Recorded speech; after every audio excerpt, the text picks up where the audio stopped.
so to rewind a little bit, Snoop does these interviews. Well, you guys squash things. You guys work together a little bit. You're with G Unit.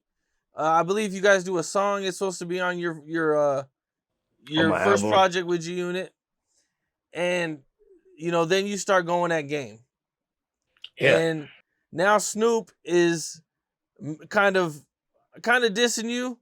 You know what I'm saying he's with Game, and do you feel like that your issues with Snoop influenced 50 Cent to move away from you? Definitely. I was so naive at one point. I can remember being overseas and speaking to Snoop Dogg for a number of hours on the phone, and he talking to me on some Crip shit, airing out grievances and negativities about 50 Cent, comparing his status and 50 Cent status, placing himself here, placing 50 here, and telling me these things. And I'm so naive. I'm on the phone talking to Snoop, and then as soon as I'm off the phone, I'll go to 50 room and tell him what Snoop just said, thinking that I was a G Unit family member, affiliate, talking to the general about art, what's going on in the interactions. And my dumb ass found myself on outside of a relationship that two superstars maintain. They never skipped a beat. And when you break it all down to it, I was going at Doja Game based on G Unit, which is synonymous with 50 Cent. And how can I become the outsider and these two dudes never skipped a beat? That blows my mind. Damn. Okay. He told me, nigga, Spider Loc ain't sold no records. He need to be cool with everybody.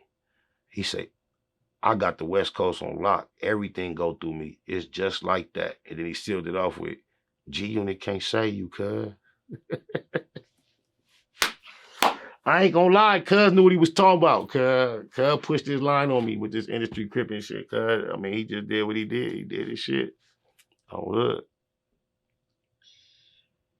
And now, at one point, you try to leave and work with Mac 10? What happened was Mac 10 and myself both had the same lawyer. Same lawyer as E40 and others as well. Bob Lieberman, Robert Lieberman. And I believe that caused, I had an interaction with Mac 10 prior to that because he put out a West Side Connection album, and I got some credits on the album, just to say that.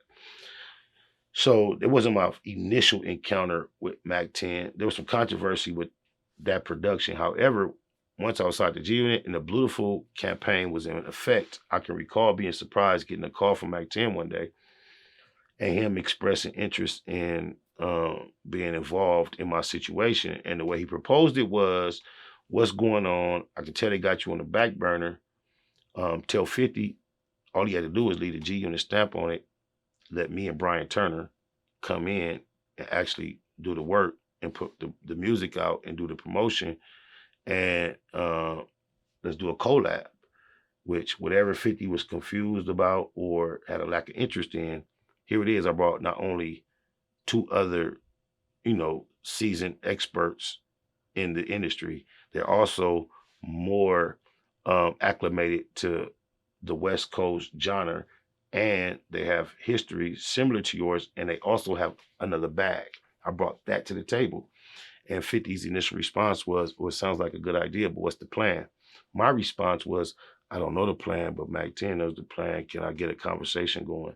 And I was unsuccessful and able to connect in a conference call.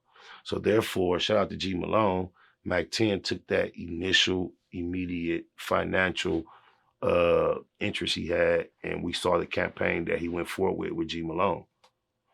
That was the bag that he was trying to blow on my situation, and I was not able to connect him with the source, which is 50 Cent, because he was just unwilling to entertain the conversation on any professional level, and subsequently Mac 10 had to take his investment elsewhere. At one point, 50 Cent just stops communicating with you. Is that what happens? He just completely stops talking to you. Does everybody stop talking to you? Young Buck, everybody, and you don't have no idea what's going on. I won't include Buck because Buck had already went through what he went through, but all the other relationships, I don't care how close they were as far as artists or entourage, it was obvious and apparent that there was a meeting that I did not make and certain things was made clear. Because if you can imagine, 50's one person, but he generated a enclave of vast amount of individuals developing their own relationships and connections based upon him bringing us all together. And simultaneously, like a light switch, all that shit was changing. You know, take a rocket scientist, let him know his interest had shifted toward me, and then he expressed it to his circle as well. Okay, so But this he didn't. happens, But he didn't. and He didn't express it to me though. But when it started to be difficult to get in touch with him, it was equally as difficult to get in touch with the majority of his constituents, all at the same time. People who all at were the same time. Okay. people who were over available and ready to be in contact and communication with you. Is there anything that you feel like particular to set this off? Like, I believe it's a number of things. Primarily, I believe the thing that, what he expressed at one point was, when I first met him, like I said, I drowned him out in the middle of him having a very important conversation. I drowned him out by rapping, changed his whole focus. He offered me the deal. I happened to have on a tank top, a wife beater that day. After he offered me the deal, exchanged my numbers and all that, he grabbed my belly and said, "We got to get rid of this." There came to a point in our experience, in our interactions, where I hadn't seen him in a while, walked up on him to give him a hug and a dap. He grabbed my belly and said, "This is why you can't get no more money." That's the part he never telling. He gonna tell you it's about a record and all that, but that's our actual experience. It's the only thing he has ever expressed a lack of satisfaction in my performance was I didn't have enough rhythm for him on stage as far as having some type of dance step or movement, and the fact that I wasn't athletic enough or sexy enough when I took my shirt off.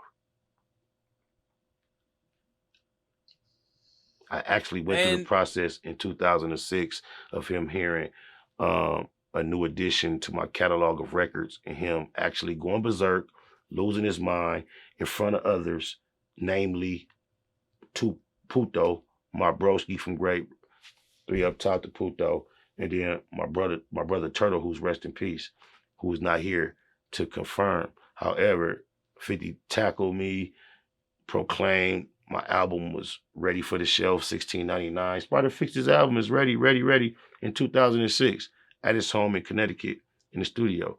So the things that he's taken upon himself to express about our experience that I didn't have a record as being the reason why we couldn't move forward are totally false.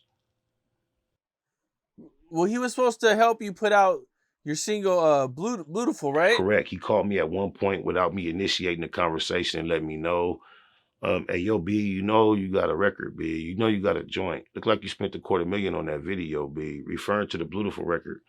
And he proposed a whole promotional rollout and campaign, how he planned to get behind the record and take it to the next level, and he never followed up.